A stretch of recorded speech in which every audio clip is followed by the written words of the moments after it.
Hey, what's up? What's up? It's your girl Neek, and you're tuned in to Neek at Night. And today I'm going to be doing a very quick and brief video on NBA Youngboy and what's going on with him in this case.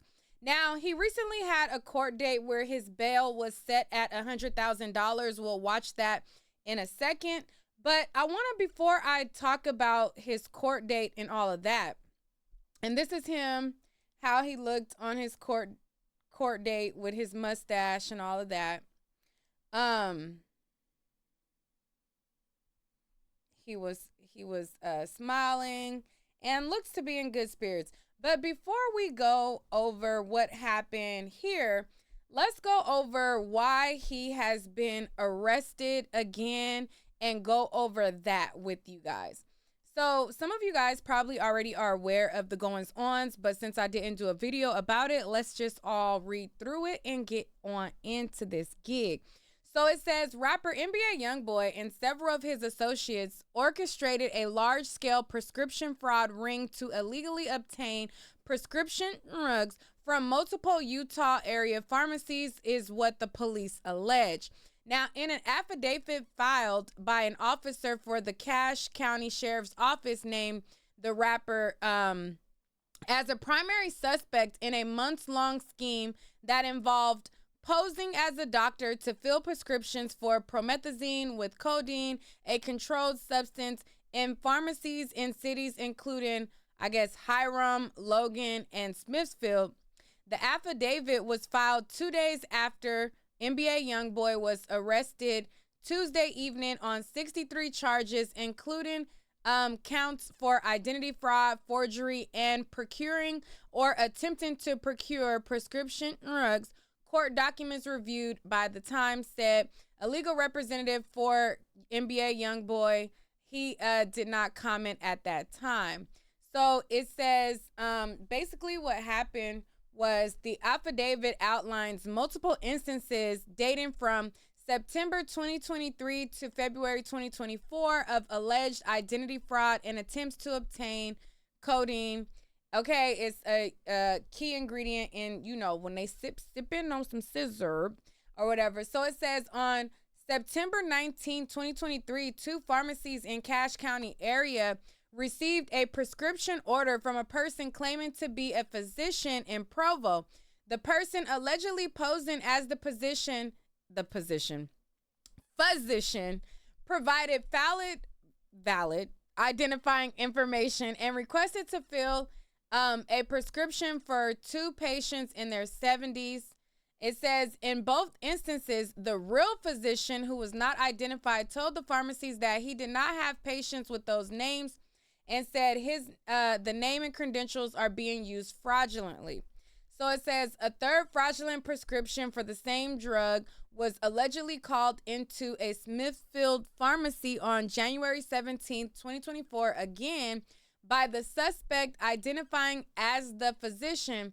The prescription was for a patient named Gwendolyn Cox, not Gwendolyn, with a different birthday. Pharmacists were suspicious about the request and attempted to reach the physician, but the call was disconnected. The affidavit says the real physician later confirmed to the Smithfield pharmacy that he did not place the order and did not have a patient named Gwendolyn Cox. So it says, according to the documents, Nielsen began investigating the alleged fraud scheme amid the January incident. Two women allegedly arrived in a white Chevy Tahoe registered in Youngboy's name. It says to pick up the prescription for a friend from the Smithfield pharmacy. Cache County police detained the unidentified women, associate 1 and 2. They were later arrested for their alleged involvement in the prescription fraud ring. It says Nielsen said that amid his investigation, Gwendolyn Cox requested to get in touch. However, during the conversation, the caller allegedly offered White as the last name instead of Cox and did not provide a full date of birth or a home address. During the conversation with Gwendolyn, it is very clear that a fake voice was being used. Nielsen wrote in the affidavit before citing the caller's pronunciation of ask as ax, which he said is consistent with Southern dialect in several states, including Youngboy's native Louisiana. Now we say axe here in Cali too, but I am aware that it's ask and not axe, but it's just easier to say axe. Like I ask you, whatever. It said court documents detail an alleged conversation between Nielsen, um, Youngboy, and the rapper's brother, associate number 3, which included inquiries about the prescription medicine for Gwendolyn Cox. The affidavit also lists a handful of fraudulent activity under the Provo physician's name. All of them were prescription requests for promethazine with codeine for patients in their late 60s and 70s across Utah pharmacies. Okay, and so basically he got caught up in this ring. I don't feel like reading no more, whatever. It was a whole lot of going on about it. And now he is in court, and they are basically giving him his preliminary hearing in the case. So let's listen and see what it says.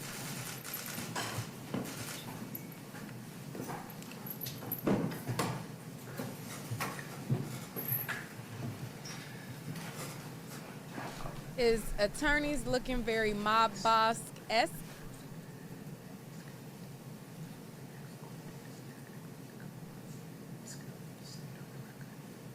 They let him know the goings-ons, that's goings-ons, and then they gonna ask him if he's alright, and then the proceedings will begin.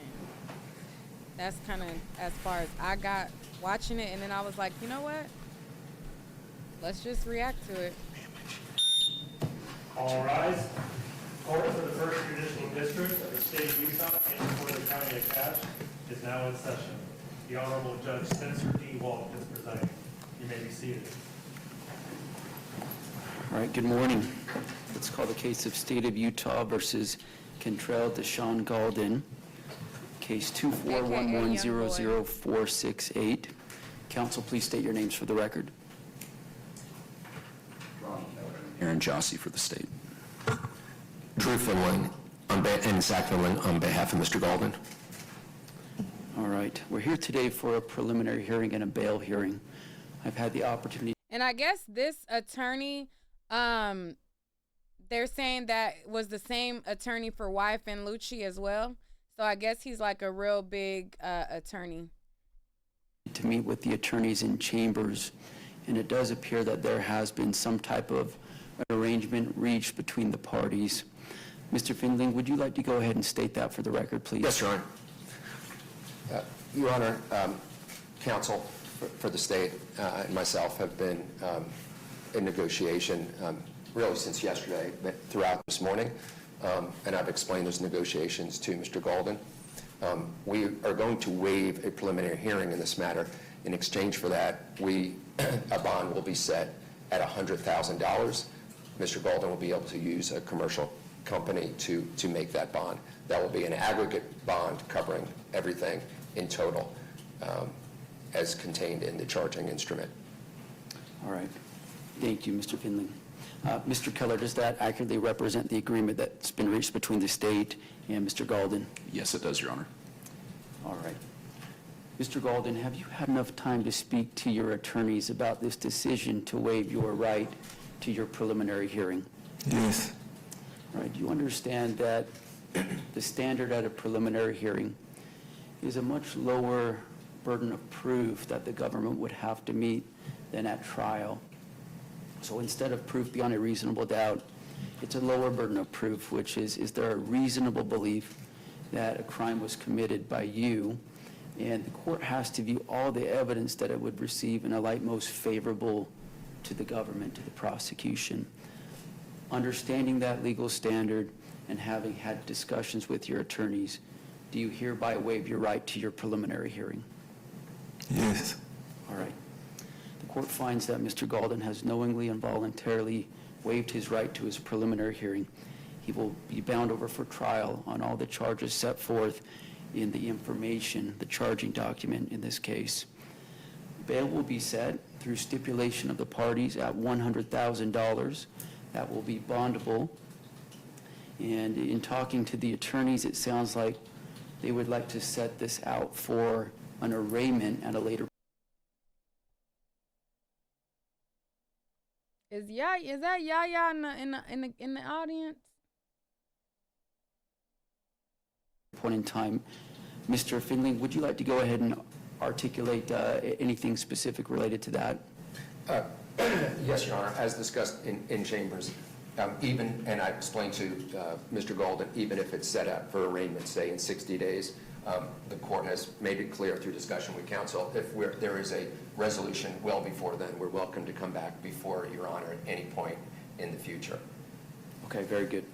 So we'll set Mr. Golden's arraignment out in about 60 days. That arraignment would take place through WebEx. We'll have Mr. Golden brought here to the courthouse, and then if Mr. Finley would like to appear remotely for that hearing, he may do so. Also, if the attorneys reach some sort of resolution prior to those 60 days expiring, then just reach out to Angie, and we'll get that on my calendar in a timely fashion. Angie, a date about 60 days out for that arraignment on a Monday morning, probably. July 1st, at what time? 9? Okay, so that would be July 1st at 9 a.m. or 1:30 p.m. Mountain Time, whatever you'd prefer. Either one. Okay, let's do 9 a.m. Does that work for the state? It does, yes. All right, Mr. Golden, your arraignment will be July 1st, 9 a.m. You'll be brought over from the Cache County Jail, assuming that you're still incarcerated. If not, you'd be able to appear remotely for that hearing as well, or appear in person, whatever your preference would be. Is there anything else that needs to be stated on the record here today, counsel? On behalf of Mr. Golden. Further from the state. All right, with that, we'll conclude this hearing. Court is adjourned.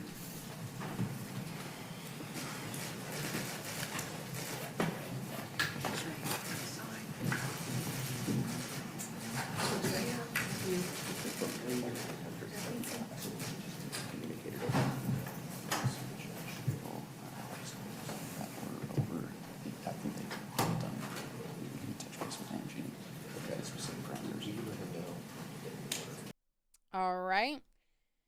So y'all let me know what y'all think about it. I think if anything, I mean, he has been clearly displaying that he seems to be under the influence of something. I'm not sure if he's under the influence of this promethazine that they allege that he is supposed to be procuring, but definitely needs some type of intervention is what it appears. But y'all let me know what y'all think down below. Let's talk about it in the comments, and I'll see y'all on the next one. And yes, I did have mess ups, but guess what? I'm not editing anything. It is what it is. I'll see y'all the next one. Peace.